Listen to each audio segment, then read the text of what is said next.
దేవుని నామమునకు స్తోత్రములు కలుగునుగాక.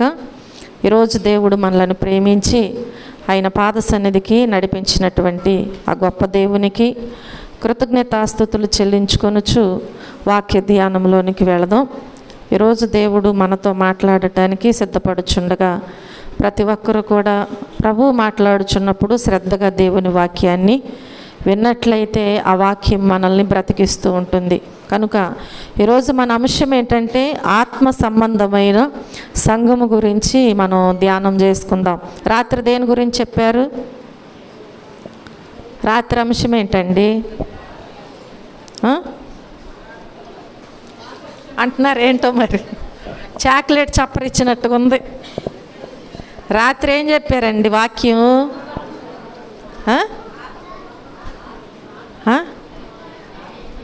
చెప్పండి.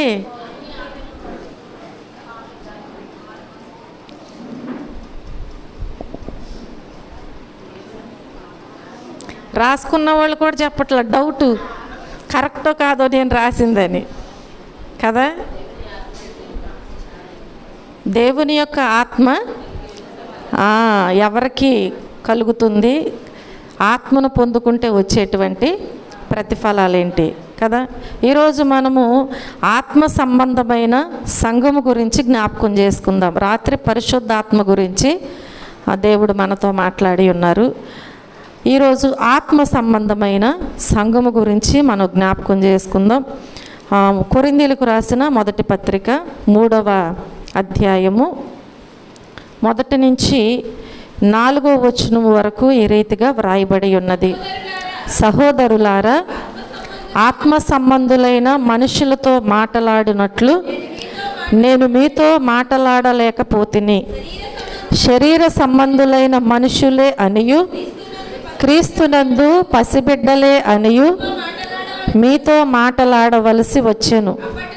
అప్పటిలో మీకు బలము చాలకపోయినందున పాలతోనే మిమ్మును పెంచితిని గాని అన్నముతో మిమ్మును పెంచలేదు. మీరింకనూ శరీర సంబంధులయ్యుండుట వలన ఇప్పుడును మీరు బలహీనులయ్యున్నారు కారా? మీలో అసూయయు కలహము ఉండగా మీరు శరీర సంబంధులై మనుష్య రీతిగా నడుచుకొని వారు కారా? ఒకడు నేను పౌలు వాడను, మరి ఒకడు నేను అపోల్లో వాడను అని చెప్పునప్పుడు మీరు ప్రకృతి సంబంధులైన మనుషులు కారా? హల్లెలూయా. చూడండి ప్రియమైన దేవుని బిడ్డలారా, ఇక్కడ కొరింథీ సంఘము ఎలా ఉంది అంటే ఆత్మ సంబంధమైన సంఘముగా మనకు కనిపిస్తుంది. కాబట్టి ఈరోజు దేవుని వాక్యాన్ని వింటున్నటువంటి మనము కూడా ఎలా ఉండాలి అని దేవుడు మాట్లాడుచున్నారు అంటే, ఈ కొరింథీ సంఘము వలె మన సంఘము కూడా ఆత్మ సంబంధమైన సంఘముగా ఉండాలి అని ప్రభువు మాట్లాడుచున్నారు. అయితే ఇక్కడ దేవుని వాక్యము ఏమని వ్రాయబడి ఉన్నది అంటే, సహోదరులారా, ఆత్మ సంబంధులైన మనుషులతో మాట్లాడినట్లు నేను మీతో మాట్లాడలేకపోతిని. ఎవరితో మాట్లాడినట్టంట? ఆత్మ సంబంధమైన మనుషులతో మాట్లాడినట్లు నేను మీతో మాట్లాడలేకపోతిని. శరీర సంబంధులైన మనుషులే అనియు క్రీస్తునందు పసిబిడ్డలే అనియు. ఎలాంటి వారంట? క్రీస్తునందు పసిబిడ్డలే అనియు మీతో మాట్లాడవలసి వచ్చాడు. అప్పటిలో మీకు బలము చాలకపోయినందున పాలతోనే మిమ్మును పెంచితిని గాని అన్నముతో మిమ్మును పెంచలేదు. హల్లెలూయా. చూడండి, ఇక్కడ దేవుని వాక్యం ఏమంటుంది అంటే, మనుషులతో మాట్లాడినట్లుగా. ఏ మనుషులతో? ఆత్మ సంబంధులైన మనుషులతో మాట్లాడినట్లుగా నేను మీతో మాట్లాడలేకపోతున్నాను అంటున్నారు. అలాగే శరీర సంబంధులైన మనుషులే అనియు, అలాగే క్రీస్తునందు మీరు పసిబిడ్డలే అనియు. దేవునిలో ఎలా ఉన్నారంట వీళ్ళు? పసిబిడ్డలు అంటే ఇంకా పెద్దవారుగా ఎదగలేదు అని. అవునా? పాలు తల్లి ఎప్పటి వరకు ఇస్తుందండి పిల్లలకి? ఎప్పటి వరకు ఇస్తుంది? అన్నము తినేంత వరకు ఇస్తుంది. ఇంకా ఏమైనా ముద్దుగా ఉంటే ఇంకొంచెం ఎగస్ట్రా ఇస్తారు, అంతేగాని పెద్దవారైన తర్వాత పాలతో వారిని పెంచరు కదా. కాబట్టి ఇక్కడ ఏమని మాట్లాడుచున్నారు అంటే, అప్పటిలో మీకు బలము చాలకపోయినందున పాలతోనే మిమ్మును పెంచాను అంటున్నారు. బలం లేదు కాబట్టి బలహీనులుగా, బలము లేదంటే బలహీనులమని అర్థం. కాబట్టి అప్పటిలో ఏమి లేదంట, బలము లేదు. అన్నం పెడితే వారు జీర్ణించుకోలేరు, అవునా? బలహీనంగా ఉన్నప్పుడు మనం మంచి మంచి ఆహారాలు వండి పెడితే వారిని జీర్ణించుకోగలరా? లేదు. అలాగే పాలు త్రాగే వయసులో మన ఇష్టం వచ్చినట్లుగా అన్నం పెడితే జీర్ణించుకోగలరా? లేదు. కాబట్టి వారి స్థితి ఎలా ఉంది అంటే బలహీనమైన స్థితిగా కనిపిస్తుంది. కాబట్టి వారు బలము లేని వారుగా ఉన్నారు కాబట్టి వారిని పాలతోనే పెంచాను అని మాట్లాడుచున్నారు. దేంతో పెంచారంట? పాలతోనే నేను మిమ్ములను పెంచాను కానీ అన్నముతో మిమ్ములను పెంచలేదు. మీరింకనూ శరీర సంబంధులై ఉండుట వలన ఇప్పుడును మీరు బలహీనులై ఉన్నారు. ఎప్పుడు బలహీనులుగా ఉంటారంట? ఒకప్పుడు బలము చాలక వారు ఉన్నారని చెప్పి మాట్లాడుచున్నారు. పాలతో నేను అప్పుడు మిమ్మల్ని పెంచాను అంటున్నారు. ఇప్పుడు కూడా ఎలా ఉన్నారంట? ఇప్పుడు కూడా ఎలా ఉన్నారంటే ఇంకా వీళ్ళు మీరింకనూ శరీర సంబంధులై ఉండుట వలన ఇప్పుడును మీరు బలహీనులై ఉన్నారు. అంటే ఎప్పుడు బలహీనులుగా ఉంటాం మనం? ఎప్పుడు బలహీనులుగా ఉంటాం మనం? శరీర సంబంధులుగా మనం ఉన్నంతసేపు బలహీనులమే. అంటే ఏ విషయంలోనండి? ఆత్మ విషయములో. ఏ విషయంలో? ఆత్మ విషయంలో. ఎప్పుడైతే శరీరానుసారముగా మనము జీవిస్తామో, నీవు ఎంతకాలం అలా జీవిస్తూ ఉంటావో అంతకాలము కూడా నువ్వు ఎలా ఉంటావు అన్నమాట? బలము లేని వారుగానే ఉంటారు, ఆత్మలో బలహీనులుగానే జీవిస్తారు. కాబట్టి అప్పుడు అలాగే ఉన్నారు, ఇంకాను ఇప్పుడు కూడా ఎలా ఉన్నారంట? మీరు బలహీనులై ఉన్నారు కారా? కాబట్టి మీలో అసూయయు కలహమును ఉండగా మీరు శరీర సంబంధులై మనుష్య రీతిగా నడుచుకొని వారు. శరీర సంబంధులుగా ఆత్మలో బలహీనులుగా ఎప్పుడు ఉంటారు అని దేవుని వాక్యం సెలవిస్తుంది అంటే, మనలో ఎప్పుడైతే అసూయ కలహము కదా. చూడండి, అసూయ వేరు, కలహము వేరు, అవునా? అసూయ వేరు, కలహము వేరు. అసూయ ఎప్పుడు వస్తుంది చెప్పాలి? ఒక వ్యక్తి మీద అసూయ ఎప్పుడు వస్తుంది? నీకంటే బాగుంటే అసూయ వస్తుంది. సింపుల్గా మాట్లాడుకోవచ్చు మనం. నీకంటే కొంచెం ఎగస్ట్రా ఏదన్నా సంపాదించుకుంటే, నీకు అన్నీ ఉన్నా కానీ ప్రక్కవారు ఏదైనా ఒక నూతనమైనది కొనుక్కున్నా, కట్టుకున్నా, తెచ్చుకున్నా ఏమొస్తుంది అన్నమాట? ఎందుకని? వీరు శరీర సంబంధులుగా ఉన్నారు కాబట్టి ఇదేంటి ఇలా ఉన్నారు అని చెప్పి అసూయ వచ్చేస్తూ ఉంటుంది. చూడండి, మనం జ్ఞాపకం చేసుకుంటే మనము వివాహమైనప్పుడు భార్యాభర్తలు ఇద్దరుగా ఉన్నప్పుడు ఎంత పాత్రలో వండుకుంటారండి? చెప్పాలి. ఎంత పాత్రలో వండుకుంటారు? ఒక నలుగురు తినే పాత్రలో వండుకుంటారా? వండుకోరు. ఎందుకని? వారు ఇద్దరే కాబట్టి చిన్న చిన్న పాత్రలు ఉంటే చాలు. ఆ తర్వాత వాళ్ళకి ఇద్దరు పిల్లలు పుట్టారు. ఇప్పుడు ఎంతమంది అయ్యారు? నలుగురు. ఆ చిన్న దాంట్లో వండుకుంటే సరిపోతుందా? చాలదు. ఇప్పుడు ఏం చేయాలి? పెద్దది కొనుక్కోవాలి. అది వారికి అవసరం అన్నమాట, అవునా? ఇప్పుడు ఈ చిన్నవి ఉంటాయి, పెద్దవి ఉంటాయి. వాళ్ళు ఇంకా పెద్దవారైనాక మన ఇంట్లో ఇంకా వస్తువులు అవసరం అవుతూ ఉంటాయి, అవునా?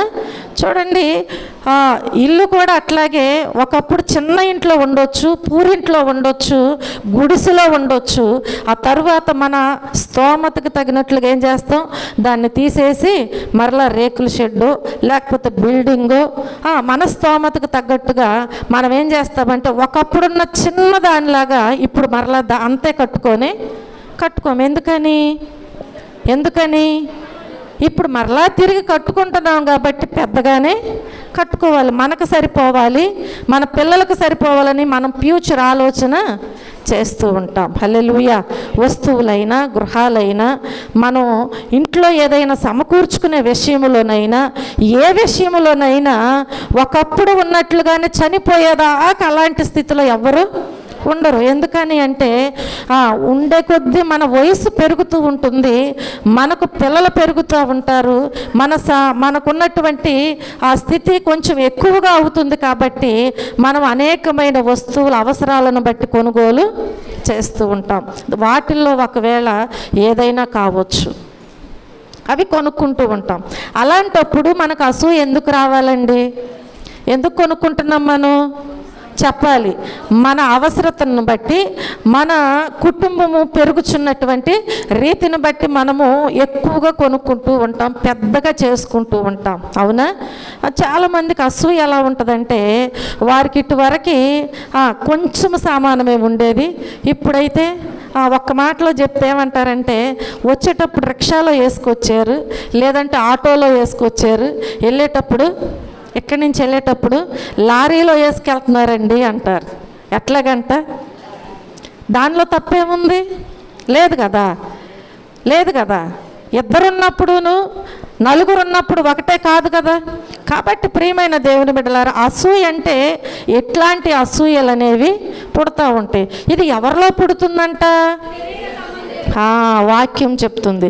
శరీర సంబంధులుగా ఎప్పుడైతే ఆలోచన చేస్తామో, శరీర రీతిగా మనం ఎప్పుడైతే ప్రవర్తిస్తూ ఉంటామో, అంతకాలము కూడా మనకేం పుడుతుంది? అసూయే పుడుతుంది.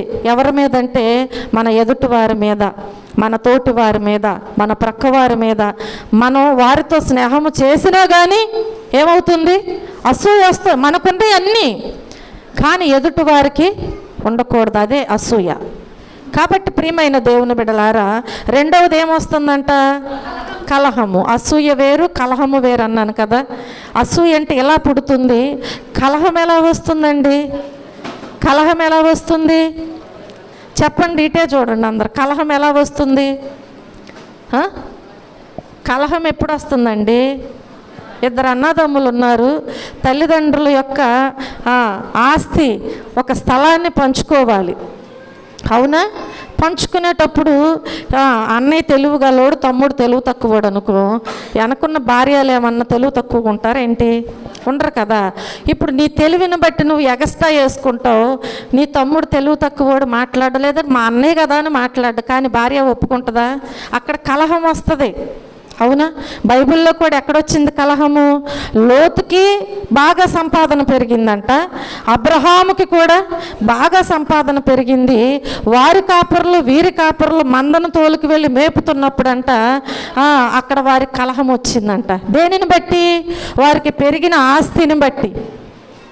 కాబట్టి ఇప్పుడు అబ్రహాము ఆత్మానుసారుడుగా ఉన్నాడు కనుక ఇప్పుడు ఈయన కలహం పడకూడదు. అవునా? ఎవరిలోకి పుట్టింది ఆ కలహము? పనివారిలో వచ్చింది. నా కుటుంబంలో ఆ కలహము రాకూడదు అని వారిద్దరు కూడా ఏమయ్యారు? చెరొక్క భాగానికి వేరైనట్లుగా మనం చూస్తున్నాం. అది ఆత్మానుసారము.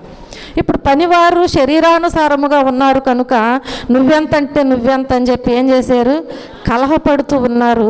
అది యజమానుల దగ్గరికి వెళ్ళినట్లుగా మనం చూస్తున్నాం. ప్రియమైన దేవుని బిడ్డలారా, కలహం అనేది అలా వస్తూ ఉంటుంది. కలహం అనేది ప్రతి విషయంలో ఏం చేస్తారు అంటే గొడవ పెట్టుకోవటమే కలహము. లేని వాటిని ఉన్న వాటిని చెప్పి ఏం చేస్తారనమాట? కలహం ఆడటానికి, అంటే గొడవ పడటానికి వారు ముందుకు వస్తూ ఉంటారు. ఎందుకని అంటే ఈ రెండు విషయాలలో వాక్యములు ఏమంటున్నారు అంటే, మీరింకనూ శరీర సంబంధులై ఉండుట వలన ఇప్పుడును మీరు బలహీనులై ఉన్నారు కారా? మీలో అసూయయు కలహమును ఉండగా మీరు శరీర సంబంధులై మనుష్య రీతిగా నడుచుకుని వారు. అవును కదా. ఇంకా మీరు ఎలా ఉన్నారంటున్నారు? శరీర సంబంధులుగానే ఉండి మనుష్య రీతిగానే నడుచుకుంటున్నారు. ఎందుకంటే దేవుడు మనకు ఒక మాదిరి ఉంచి వెళ్ళారు. అవునా?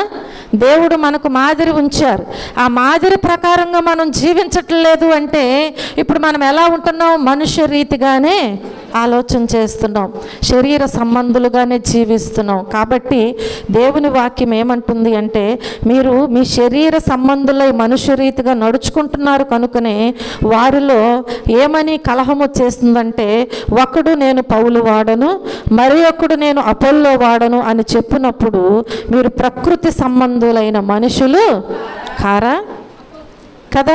ఏమంటున్నారంట, వారు కలహాలు ఏర్పాటు చేసుకుంటున్నారు కాబట్టి ప్రకృతి సంబంధులైన మనుషులుగా, శరీరానుసారమైన మనుషులుగా వారు జీవిస్తున్నారు కనుక ఆ వారిలో ఎలాంటి కలహం వస్తుంది? నేను పౌలు వాడను అని ఒకడంటే మరొకరు ఏమంటున్నారంట, నేను అపోల్లో వాడను అని సెలవిస్తున్నారంట. ప్రియమైన దేవుని బిడ్డలారా, కనుక మీరు ఎలాంటి వారని దేవుడు సెలవిస్తున్నాడు?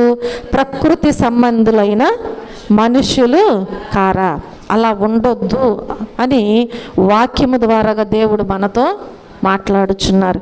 ఎప్పుడైనా సరే ఆత్మ సంబంధమైన సంఘముగా మనం ఉంటేనే ఆశీర్వదించబడతాము, కానీ ప్రకృతి సంబంధి అయిన మనుషులుగా ఉన్నంత కాలము కలహపడుతూనే ఉంటారు.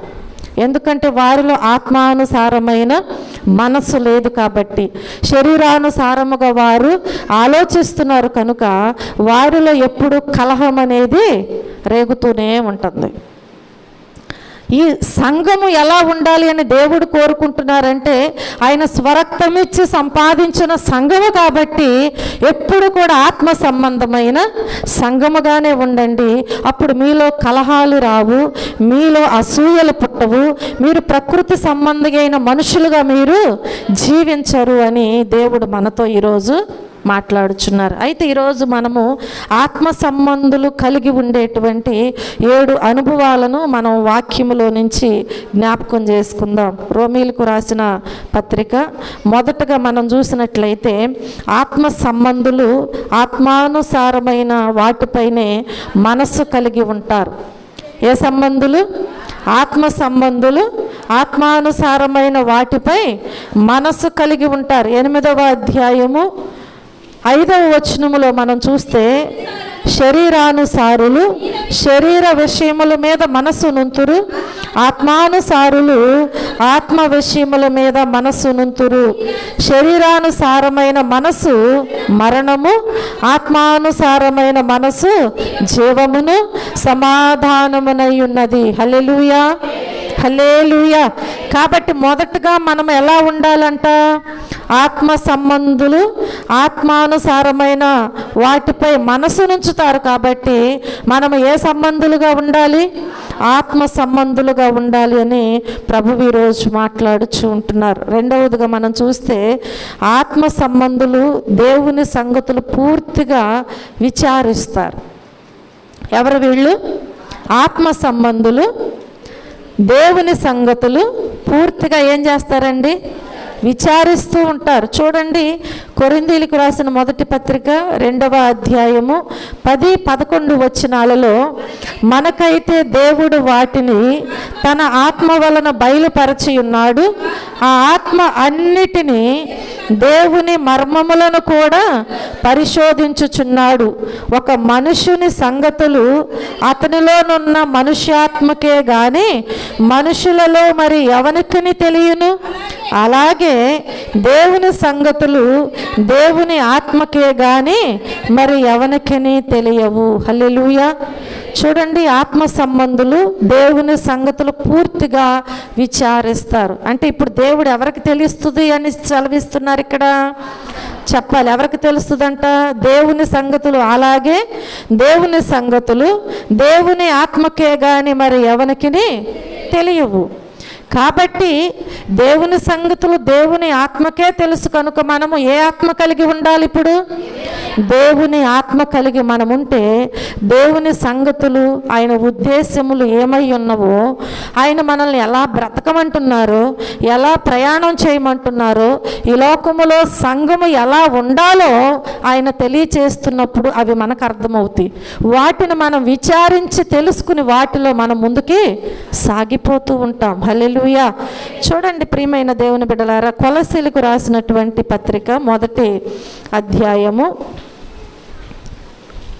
కొలసీలకు రాసిన పత్రిక 1వ అధ్యాయము 9-10 వచనాలలో, అందుచేత ఈ సంగతి వినిన నాట నుండి మేమును మీ నిమిత్తము ప్రార్థన చేయుట మానక, మీరు సంపూర్ణ జ్ఞానమును ఆత్మ సంబంధమైన వివేకమును గలవారును ఆయన చిత్తమును పూర్ణముగా గ్రహించిన వారునే ప్రతి సత్కార్యములో సఫలులగుచు దేవుని విషయమైన జ్ఞానమందు అభివృద్ధి పొందుచు అన్ని విషయములలో ప్రభువును సంతోషపెట్టునట్లు ఆయనకు తగినట్టుగా నడుచుకొనవలెననియు, ఆనందముతో కూడిన పూర్ణమైన ఓర్పును దీర్ఘశాంతమును కనుపరుచునట్లు ఆయన మహిమ శక్తిని బట్టి సంపూర్ణ బలముతో బలపరచబడవలెననియు, తేజోవాసులైన పరిశుద్ధుల స్వాస్యములో పాలివారమగుటకు మనలను పాత్రులనుగా చేసిన తండ్రికి మీరు కృతజ్ఞతాస్తుతులు చెల్లింపవలెననియు దేవుని బతిమాలుచున్నాను. హల్లెలూయా. చూడండి, ఇక్కడ దేవుని వాక్యము సెలవిస్తుంది కదా. దేవుడు ఏమంటున్నారు అంటే, అందుచేత ఈ సంగతి వినిన నాట నుండి మేమును మీ నిమిత్తము ప్రార్థన చేయుట మానక, మీరు సంపూర్ణ జ్ఞానమును ఆత్మ సంబంధమైన వివేకమును గలవారును ఆయన చిత్తమును పూర్ణముగా గ్రహించిన వారుని. ఎలా ఉండాలంటే, ఇప్పుడు మనము దేవుని యొక్క సంగతులు పూర్తిగా విచారించాలి అంటే ఎలా ఉండాలి? దేవునిలో మనము సంపూర్ణ జ్ఞానమును ఆత్మ సంబంధమైన వివేకము గలవారుగా మనం ఉన్నట్లయితే తప్పకుండా ఇప్పుడు మనం ఏం చేస్తాం? ఆయన చిత్తమేంటో పూర్ణముగా గ్రహిస్తాం. అప్పుడు మనము ఆ మార్గములో నడుచుకుంటాం. అప్పుడు మనకి ఏమేం కలుగుతాయి అంట? ఓర్పును దీర్ఘశాంతమును కదా, ఇవన్నీ దేవుడిస్తాడంట. ఎప్పుడు అంటే ఆయన చిత్తాన్ని మనం ఏం చేయాలి? దేవుని యొక్క సంగతులు పూర్తిగా మనము విచారించాలి. విచారించి దానిలో మనం నడుచుకున్నట్లయితే దేవుడు తప్పకుండా మనకు సహాయము చేస్తారు. హల్లెలూయా. చూడండి, మూడవదిగా ఆత్మ సంబంధులు ఆత్మవరములు కలిగి ఉంటారు. ఏం కలిగి ఉంటారు? ఎవరిళ్ళు? ఆత్మ సంబంధులు. కొరింథీయులకు రాసిన 1వ పత్రిక 12వ అధ్యాయము 1వ వచనములో చూస్తే, మరియు సహోదరులారా, ఆత్మ సంబంధమైన వరములను గూర్చి మీకు తెలియకుండుట నాకు ఇష్టము లేదు అంటున్నారు. ఎవరికి? ఆత్మ సంబంధులకి దేవుడు మాట్లాడుచున్నారు కదా. సహోదరులారా, ఆత్మ సంబంధమైన వరములను గూర్చి మీకు తెలియకుండుట నాకు ఇష్టము లేదు అంటున్నారు.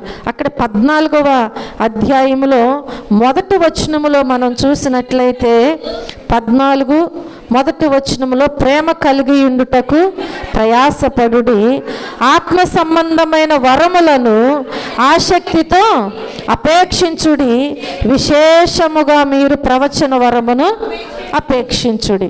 ఎలా ఉండాలంట? మనం ప్రేమ కలిగి ఉండాలి, దేవునిలో ప్రయాసపడాలి. ప్రేమ కలిగి ఉండటానికి ఎంతవరకు కూడా ఏం చేయాలి? ఒకరికి ఒకరు ప్రేమ, ఆత్మానుసారమైన ప్రేమ కలిగి జీవించటానికి మనం ఎప్పుడు కూడా ప్రయాసపడుతూనే ఉండాలి. ఆత్మ సంబంధమైన వరములను ఆసక్తితో అపేక్షించాలి. అపేక్షించాలని అందరికీ ఉంటుంది, ఆ వరాలు అందరికీ కావాలని ఉంటుంది. కానీ ఆత్మ సంబంధులుగా ఉన్నప్పుడే దేవుడు మనకు ఆ వరములను అనుగ్రహిస్తూ ఉంటారు. హల్లెలూయా. అందుకనే ఆత్మ సంబంధమైన వరములను గూర్చి మీకు తెలియకుండుట నాకు ఇష్టము లేదంటున్నారు. అది ఎలా ఉంటుందంటే ప్రేమతో ఉంటుంది. కాబట్టి ఆ ప్రేమను కలిగి ఉండండి. అసలు మీలో ప్రేమ లేకుండా ఆత్మవరాలు దయచే ప్రభు అని ప్రార్థన చేస్తే ఎలా కుదురుద్ది? కుదరదు కదా. మనం మొదటగా ఏం కలిగి ఉండాలి? అందుకే దేవుడు లోకమును ప్రేమించాడంట. హల్లెలూయా. దేవుడు ఎవరిని ప్రేమించాడు? రక్షణ పొందిన వారిని ప్రేమించాను, లేకపోతే కానుకలు ఇచ్చిన వారిని ప్రేమించాను, ఇలా వ్యక్తిగతంగా చెప్పల. దేవుడు సువార్త ప్రకటించు వారిని ప్రేమించాను, ప్రార్థన చేసేవారు అనలేదు. దేవుడు లోకమును ఎంతో ప్రేమించాను అని ఉంది. ఎంతంటే దానికి కొలతలు లేవు. ఎంతగా అంటే ప్రాణము పెట్టినంతగా ఆయన ప్రేమించాడు. ఆయన మనకు మాదిరి ఉంచారు కాబట్టి ఇప్పుడు మనం ఏం చేయాలండి? ఆ మాదిరిలో ఆయన బిడ్డలైన మనము కూడా ముందుకి సాగిపోవాలి. అందుకనే మీకు తెలియకుండా నాకు ఇష్టం లేదు కాబట్టి మీరు ఎలా ఉండాలంట? ప్రేమ కలిగి ఉండాలి. ప్రేమ కలిగి ఉండటానికి ప్రయాసపడండి. అంటే మీరు దానిలోనికి వెళ్ళి మీరు ప్రయాసపడకుండా ఏమాత్రము ప్రయోజనము ఉండదు, ప్రతిఫలం పొందుకోలేము. కాబట్టి ప్రేమ కలిగి ఉండటానికి మనం ఏం చేయాలంటే ప్రయాసపడుతూనే ఉండాలి. తప్పకుండా దేవుడు ఒక సమయాన్ని అనుగ్రహిస్తారు. హల్లెలూయా. ఆత్మ సంబంధమైన వరములను ఏం చేయాలంటే ఎలా అపేక్షించాలంట? ఆసక్తితో మీరు అపేక్షించండి. ఆసక్తి ఉండాలి. ఏదైనా ఒక వస్తువు కొనుక్కోవాలని ఆసక్తి ఉంటే ఏం చేస్తాం? రూపాయికి రూపాయి కూడబెట్టుకుని ఆ వస్తువు కొనుక్కుంటాం. నేను ఈ చదువు అయిపోయినాక, ఇంటర్ అయిపోయిన తర్వాత లేదా 10th క్లాస్ అయిపోయిన తర్వాత నేను ఫలానా సబ్జెక్టు తీసుకొని నేను ఇది చదవాలి అని అనుకునేది వేరు, ఆసక్తి కలిగి ఉండి చదువుకునేది వేరు కదా. తల్లిదండ్రులు వారి ప్రోత్సాహంతో నువ్వు ఇదే చదువు అని చెప్పి జాయిన్ చేస్తే వారు చదివితే చదువుతారు. నీ ఇష్టపూర్వకంగా పెట్టావు కాబట్టి నాకు అవ్వట్లేదు అనొచ్చు. ఏ విషయంలోనైనా ఏం కలిగి ఉండాలి? దానిలో ఉత్తీర్ణులు అవ్వాలి అంటే ఆసక్తి ఉండాలి. హల్లెలూయా. కాబట్టి దేవుని విషయంలో కూడా ఏం చేయాలంట? ఆత్మ సంబంధమైన వరములను నువ్వు పొందుకోవాలి అంటే ఆసక్తితో వాటిని అపేక్షించాలి అని సెలవిస్తుంది. అలాగే మనం చూస్తే 14లోనే 12వ వచనాన్ని చూడండి. మీరు ఆత్మ సంబంధమైన వరముల విషయమై ఆసక్తి గలవారు గనుక సంఘమునకు క్షేమాభివృద్ధి కలుగు నిమిత్తము అవి మీకు విస్తరించినట్లు ప్రయత్నము చేయుడి. హల్లెలూయా. ఏం చేయాలంట? అక్కడేమో ఆత్మ సంబంధమైన వరముల విషయములు ఏం చేయాలి? ఆసక్తితో అపేక్షించాలి. ఇక్కడ ఏమని సెలవిస్తున్నారు మనం చూస్తే? ఆత్మ సంబంధమైన వరముల విషయమై ఆసక్తి గలవారే అంటే ఆసక్తి చూపిస్తున్నారు. కాబట్టి వీళ్ళు ఎలాంటి వారంట? ఆసక్తి కలిగినటువంటి వారు. కాబట్టి సంఘమునకు ఆ విషయంలో ఆసక్తి ఉంది, కరెక్టే. కానీ ఇంకొక మెట్టు ఎక్కాలంట. ఏం చేయాలి? ఇంకొక మెట్టు ఎక్కాలంట. అదేంటండి? సంఘమునకు క్షేమాభివృద్ధి కలుగు నిమిత్తము అవి మీకు విస్తరించినట్లు ప్రయత్నము చేయుడి. హల్లెలూయా. నీవు ఆసక్తితో ఒకవేళ అపేక్షించి ఆ ఆత్మ సంబంధమైన వరములను నీవు పొందుకుంటే సరిపోదంట. నీ సంఘమునకు కూడా క్షేమము కలుగునట్లుగా, అనేకులకు కలుగునట్లుగా, అనేకులు విస్తరించినట్లుగా నువ్వేం చేయాలి? ప్రార్థన చేయాలి, ప్రయత్నం చేయాలి. నీ వంతు నీవేం చేయాలి? ప్రయత్నం చేయాలి. ఏ విషయంలో? సంఘము విషయంలో. అప్పుడే సంఘం ఎలా ఉంటుందంటే ఆత్మ సంబంధమైన సంఘముగా ఉంటుంది. హల్లెలూయా. సంఘం విషయంలో మనం ఏం చేయాలి? సంఘం విషయంలో ఏం చేయాలి? ప్రయత్నం చేయాలి. మర్చిపోబాకండి. ఏం చేయాలి? ప్రయత్నం చేయాలి. ప్రయత్నం చేయకుండా ఏ సమస్య పరిష్కరించబడదు. ప్రయత్నం చేయకుండా ఏది కూడా నీవు తెలుసుకోలేవు అసలు. అవునా? చూడండి, వాక్యం చదువుతున్నాము, నువ్వు ప్రయత్నం చేయి నాకు అది అర్థం అవ్వాలి అని. అప్పుడే నీకు అర్థమవుతుంది. ప్రయత్నం చేయటం అంటే ఏంటి? మరలా చదువుతూ ఉంటావు, ప్రయత్నం చేస్తూ ఉంటావు. దేవుడు తప్పకుండా ఒకానొక సమయంలో అది నీకు అర్థం అవ్వటానికి దేవుడు జ్ఞానం ఇస్తారు. హల్లెలూయా. కాబట్టి ప్రియమైన దేవుని బిడ్డలారా, మనం ఏం చేయాలంట? ఆత్మ సంబంధులు ఆత్మ వరములు కలిగి ఉంటారు. ఆ కలిగి ఉండేటువంటి వారు ఎలా ఉండాలి అంటే ఆత్మ సంబంధమైనటువంటి ఆ విషయాలు మీకు తెలియకుండా ఉండటం నాకు ఇష్టం లేదు. కానీ మీరు ప్రేమ యందు ఎలా ఉండాలి కదా? ప్రయాసపడాలి కదా. ప్రేమ విషయంలో ప్రయాసపడండి. ఆత్మ సంబంధమైన వరముల విషయంలో ఆసక్తి కలిగి ఉండండి, అపేక్షించండి. అలాగే సంఘము విషయంలో ప్రయత్నము చేయండి. తప్పకుండా ఇప్పుడు నీ ప్రయాస ఏమవుతుంది? నీ ప్రయాస దేవుడు చూస్తాడు, నీ ప్రయత్నం చూస్తాడు, దేవుడు ప్రతిఫలాన్ని అనుగ్రహిస్తారు. హల్లెలూయా.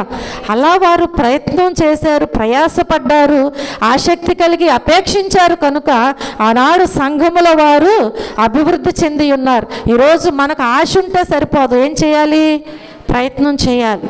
అది నాకివ్వు ప్రభు అని ఎవరి వంతులో వారు ఏం చేయాలి? తీసుకుని వారు ప్రయత్నము చేస్తూనే ఉండాలి. తప్పకుండా ఒకానొక దినమందు ఆ ప్రయత్నం చేసిన దానికి ప్రతిఫలాన్ని మనం చూస్తాం, తప్పకుండా సంతోషిస్తాం. హల్లెలూయా. చూడండి, 4వదిగా మనం జ్ఞాపకం చేసుకున్నట్లయితే ఆత్మ సంబంధులు తమ్మును తాము పరీక్షించుకుంటూ ఉంటారు. ఏం చేస్తారు?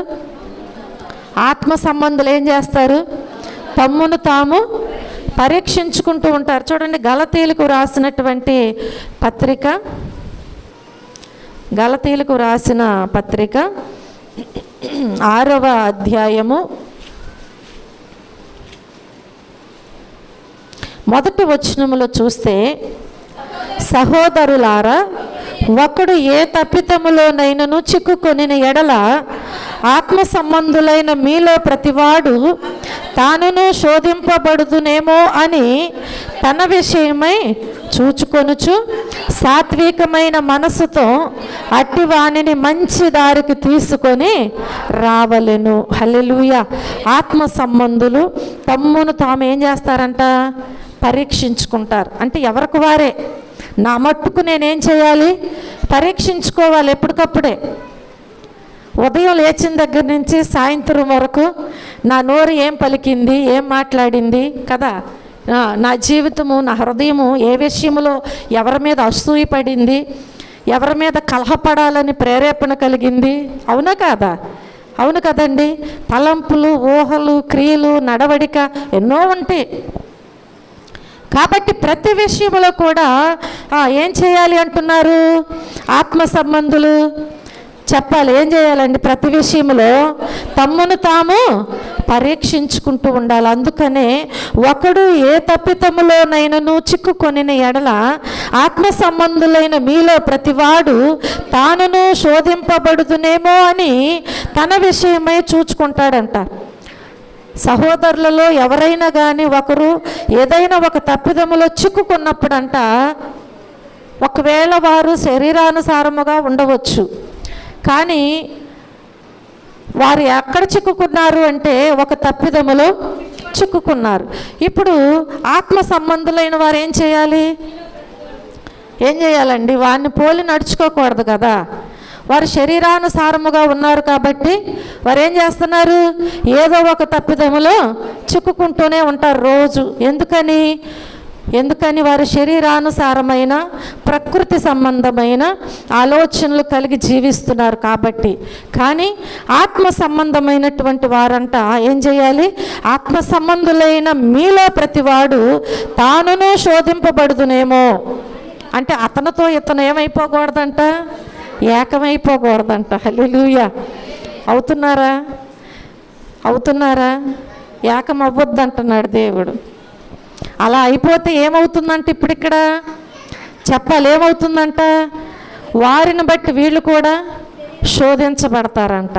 అంటే శోధించబడటం అంటే ఆ తప్పిదములో వీరు కూడా పాలు పంపులు పొందుకుంటారు. కాబట్టి దేవుడు ఏమంటున్నారు అంటే, ఆత్మ సంబంధులైన మీలో ప్రతివాడు తానును శోధింపబడుదునేమో అని తన విషయమై చూచుకోవాలంట.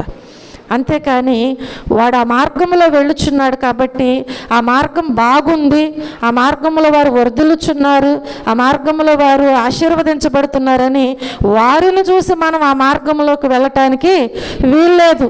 ఒకవేళ ఆ మార్గం వైపు చూస్తానేమో, నేను అలాగూ నడుచుకుంటానేమో, ఆ ఆలోచన నాకు కూడా వస్తుందేమో, నేను కూడా అలాంటి తప్పిదములో పడిపోతానేమో అని చెప్పి ఆత్మానుసారముగా నీవు జీవించినట్లయితే నువ్వేం చేయాలి? నిన్ను నీవు పరీక్షించుకుంటూ ఉండాలమ్మో, నేను ఎక్కడన్నా జారిపోయానా, నేను ఎక్కడన్నా పడిపోయానా, ఏదైనా మాట్లాడేనా కదా. ప్రతి విషయంలో కూడా మనం ఏం చేయాలంటే మనలను మనము ఏం చేయాలంట? చూచుకుంటూ ఉండాలంట.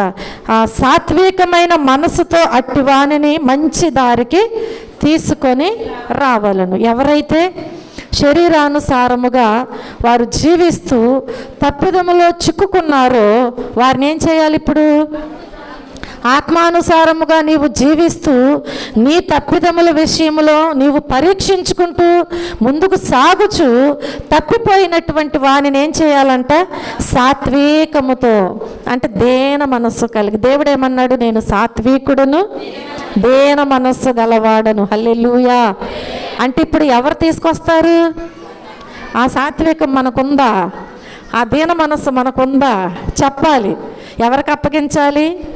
దేవునికి అప్పగించు. హల్లెలూయా. నేను సాత్వికుడును, దీన మనస్సు గలవాడని అంటున్నాడు దేవుడు. కాబట్టి నా యొద్దకు రండి, అప్పుడు మీరు నేర్చుకుంటారు. నా యొద్దకు వస్తే, నా కాడి క్రిందకు వస్తే దానిని నేను మీకు సులువుగా చేస్తాను. హల్లెలూయా. కాబట్టి ఇప్పుడు మనం ఎవరికి అప్పగించాలండి? దేవునికి అప్పగించి వారి విషయంలో నువ్వేం చేయాలంటే మంచి దారికి తీసుకురావటానికి ప్రయత్నం చేసి ప్రార్థన చేయి, దేవునికి అప్పగించు. అంతేగాని ఆ మార్గములో మరలా నీవు కూడా వెళ్ళటానికి వీల్లేదు. నువ్వు దేవుని మార్గంలోకి వచ్చావు కాబట్టి అలా మరలా నీవు వెళ్ళటానికి వీల్లేదు అని దేవుని వాక్యం ఈరోజు మనతో మాట్లాడుచు ఉన్నది. హల్లెలూయా. చూడండి, 5వదిగా మనం చూస్తే ఆత్మ సంబంధులు ఆత్మ శరీరంగా లేపబడుతూ ఉంటుంది. చూడండి, కొరింథీయులకు రాసిన మొదటి పత్రిక 15వ అధ్యాయము 44వ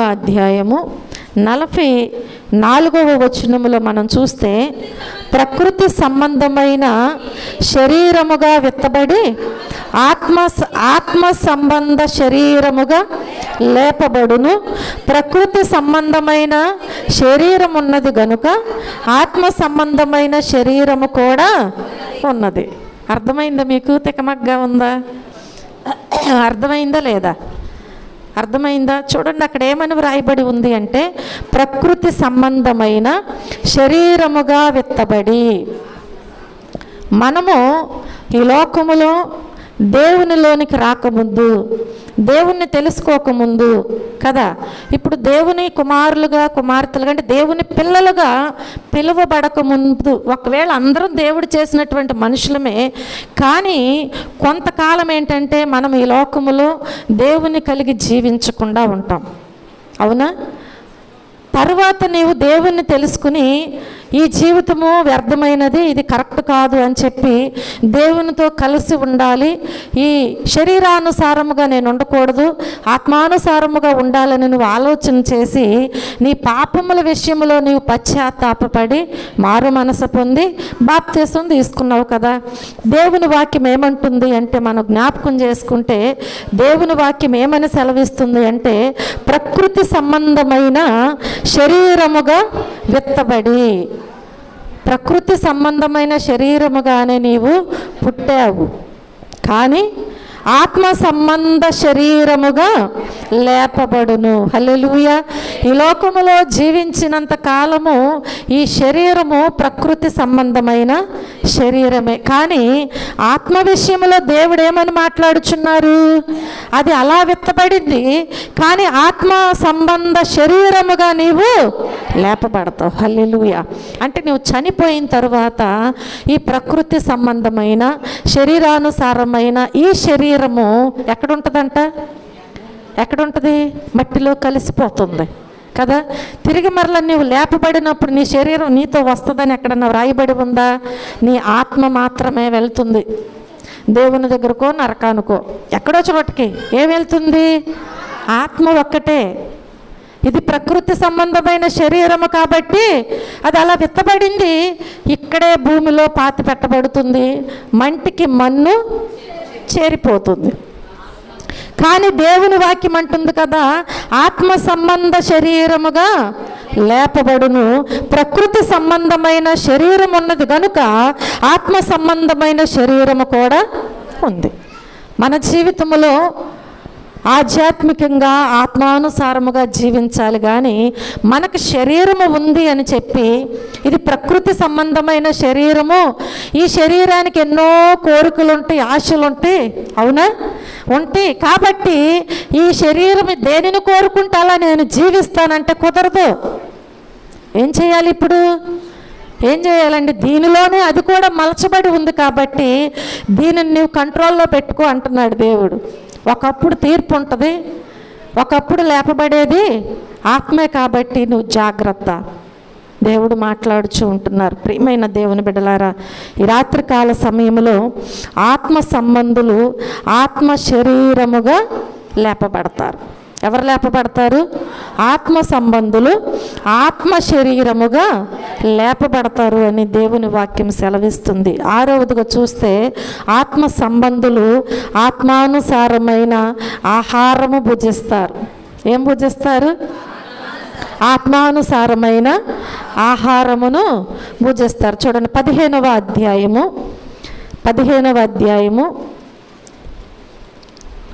44వ వచనములోనే ప్రకృతి సంబంధమైన శరీరముగా విత్తబడి ఆత్మ సంబంధ శరీరముగా లేపబడును. ప్రకృతి సంబంధమైన శరీరం ఉన్నది గనుక ఆత్మ సంబంధమైన శరీరము కూడా ఉన్నది అని సెలవిస్తుంది. కాబట్టి ఇప్పుడు ఈ ఆత్మ సంబంధులు ఆత్మానుసారమైన ఆహారమును ఏం చేయాలి? భుజిస్తూ ఉండాలి. ఈ ఆత్మానుసారమైన ఆహారమును భుజించాలి అంటే ఇప్పుడు మనలో ఏముండాలండి? ఏముండాలి? ఆత్మానుసారమైన ఆహారం ఏంటది? చెప్పాలి. ఏంటది? దేవుడు మనకేమి ఇచ్చెళ్ళాడండి వెళ్తూ కదా? ఆత్మానుసారమైన ఆహారము భుజించటం అంటే దేవుని యొక్క వాక్యమై ఉన్నది. హల్లెలూయా, హల్లెలూయా. కాబట్టి ఇప్పుడు మనం ఏం చేయాలి అంటే ఆత్మ సంబంధమైన శరీరము కూడా మనలో ఉన్నది. కానీ మనం ఏం చేయాలి అంటే ఆత్మ సంబంధమైనటువంటి శరీరముతో మనం ఉన్నప్పటికీ కూడా ఆత్మ సంబంధులు ఆత్మానుసారమైన ఆహారమునే భుజించాలి. అది ఏంటి అంటే దేవుని యొక్క వాక్యమై ఉన్నది. ఎవరైతే ఆత్మానుసారముగా జీవిస్తూ ఉంటారో వారు ఇప్పుడు ఏం భుజిస్తారంట? దేవుని వాక్యమును భుజిస్తారు.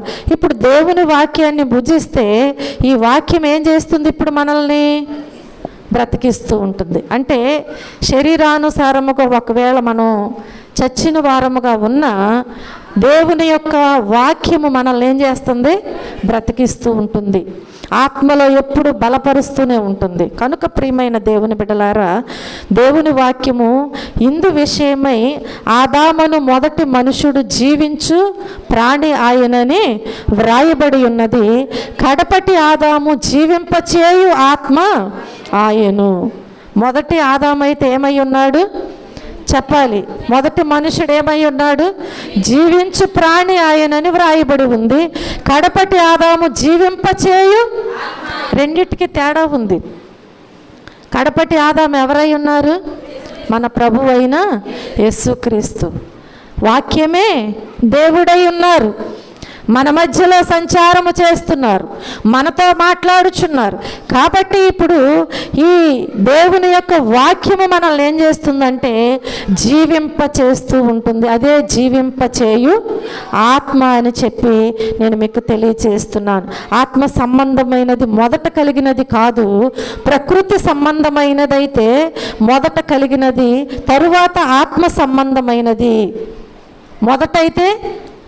మొదటైతే ప్రకృతి సంబంధమైనదే.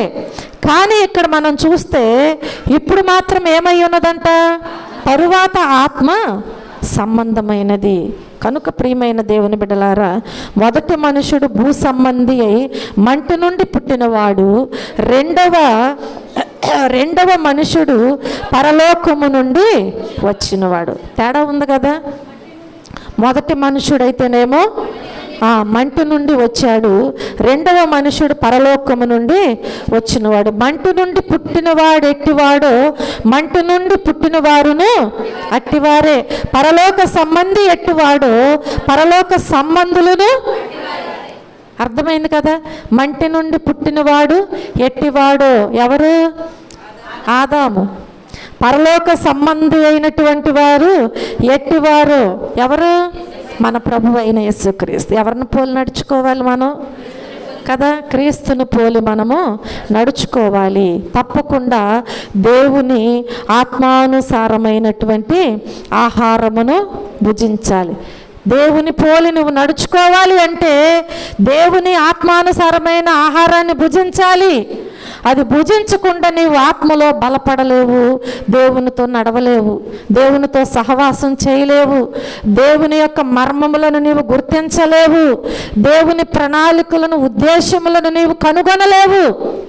అవన్నీ ఎక్కడ రాయబడి దాచబడి ఉన్నాయంటే దేవుని యొక్క ఆత్మానుసారమైన ఆహారములోనే దాచబడి ఉన్నవి. హల్లెలూయా. మనము ఆత్మీయులుగా బలహీనులుగా కాకూడదు అని ప్రతిరోజు దేవుడు ఏం చేస్తున్నాడు? మనకు ఆత్మీయ ఆహారమును సమృద్ధిగా ఇస్తున్నాడు. హల్లెలూయా. చూడండి, అయినప్పటికీ బలహీనులం అవుతున్నాము అంటే ఇప్పుడు నీవు ఆహారాన్ని భుజిస్తున్నావా లేకపోతే డైటింగ్ పేరుతో ఉంటున్నావా? అవునా? ఇంట్లో అన్నీ ఉన్నాయి కానీ ఏంటి? డైటింగ్ అని చెప్పి ఏం చేస్తున్నారు? సన్నగా అయిపోవాలి, డైటింగ్ చేసి అవి తినకూడదు ఇవి తినకూడదు అని చెప్పి ఏం చేస్తున్నారు? డైటింగ్ చేసి సన్నగా అయిపోతున్నారు. కొంచెం ఏదన్నా తీమన్నా తీలేరు, గట్టిగా నడవలేరు. అవునా? చిన్న పని కూడా చేయలేరు, గట్టిగా చదవలేరు. ఎందుకని? శక్తి లేదు. ప్రియమైన దేవుని బిడ్డలారా, ఆత్మలో నీకు బలము లేకపోతే ఆత్మ కార్యాలు ఎలా చేస్తావు? ఆత్మానుసారంగా ఎలా జీవిస్తావు? ఇంకొకరిని ఎలా నడిపిస్తావు నీవు? కాబట్టి ఆధ్యాత్మిక జీవితంలో బలంగా ఉండాలి అంటే ఈ బలమైన ఆహారాన్ని నువ్వేం చేయాలి? సమృద్ధిగా భుజించు. దేవుడు ఇస్తున్నాడు కదా, దేవుడు ఇచ్చినప్పుడు ఏం చేయాలి? తినే, నీకు ఇష్టం వచ్చినంత తిను. ఆనాడు ఇశ్రాయేలు ప్రజలకు కూడా దేవుడు సెలవు ఇచ్చాడు. మన్నాను కురిపించినప్పుడు ఏం చేశాడు దేవుడు? సమృద్ధిగా తినండి. దేవుడు ఎప్పుడు కూడా మనకు తక్కువ చేసే దేవుడు కానే కాదు. కాబట్టి ఆత్మ విషయంలో మనం ఏం చేయాలి అంటే బలవంతులుగా ఉండాలంటే ఆత్మానుసారమైన ఆహారమును మనము భుజించే వారముగా ఉండాలి. 7వదిగా చూస్తే ఆత్మ సంబంధులు ఆశీర్వదించబడతారు. హల్లెలూయా. ఎవరు? మరి ఆత్మీయంగా లేని వారు కూడా ఆశీర్వదించబడుతున్నారండి. వారు అసలు దేవుణ్ణి ప్రేమించరు. దేవుని విషయంలో ఏ విషయంలో కూడా అసలు వారు ఆత్మీయంగా ఉండరు కదా, వాళ్ళు కూడా ఆశీర్వదించబడుతున్నారు అనుకోవచ్చు. దేవుని ఆశీర్వాదాలు వేరు, లోకానుసారమైన ఆశీర్వాదాలు వేరు. చూడండి, దేవుని వాక్యములు చూస్తే ఎఫెసీయులకు రాసిన పత్రిక 1వ అధ్యాయము 3వ వచనములో మన ప్రభువైన యేసుక్రీస్తు యొక్క తండ్రియగు దేవుడు స్తుతింపబడును గాక, ఆయన క్రీస్తునందు పరలోక విషయములలో ఆత్మ సంబంధమైన ప్రతి ఆశీర్వాదమును మనకు అనుగ్రహించెను. హల్లెలూయా. దేవుడు ఏం చేస్తున్నారంట? ఆయన క్రీస్తునందు పరలోక విషయములలో ఆత్మ సంబంధమైన ప్రతి ఆశీర్వాదమును అనుగ్రహిస్తున్నాడంట దేవుడు.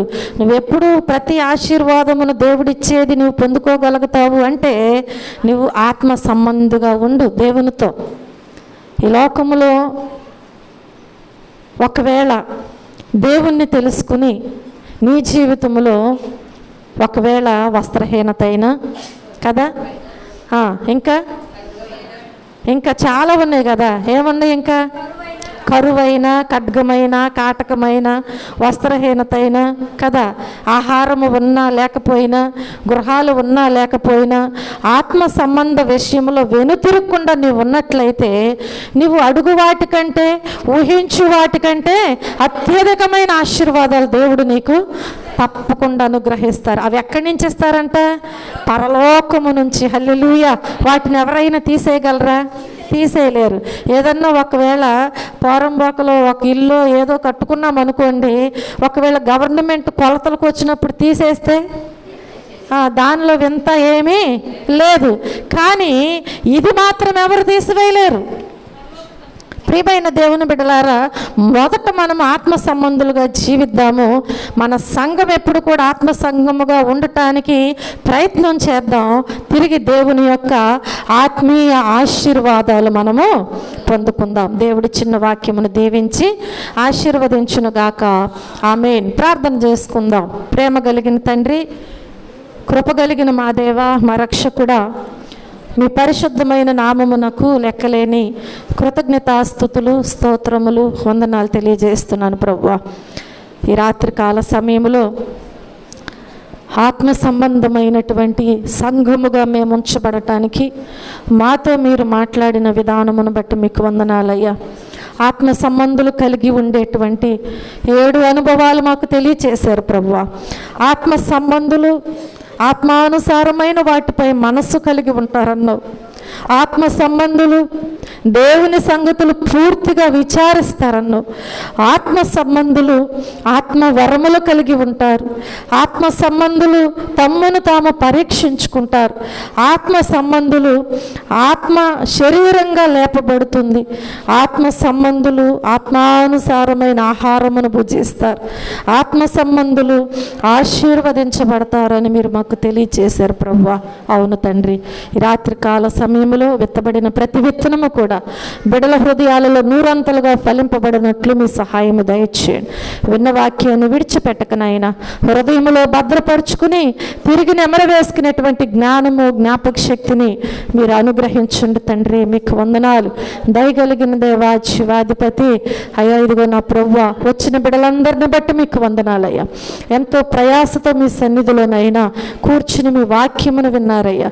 ప్రతి ఒక్కరూ కూడా నా ప్రభు తమ్మును తాము పరీక్షించుకొనొచ్చు ఆత్మానుసారముగా జీవిస్తూ మీరిచ్చే ప్రతి ఆశీర్వాదము పొందుకోవటానికి మీ కృపా సహాయము అందించమని, మీరే మహిమ, ఘనత, ప్రభావములు పొందమని యేసుక్రీస్తు అతి శ్రేష్టమైన నామములో ఈ ప్రార్థన మనవలు అడిగి వేడుకుని పొందుకొని ఈ నామము మా పరమ తండ్రి. ఆమేన్.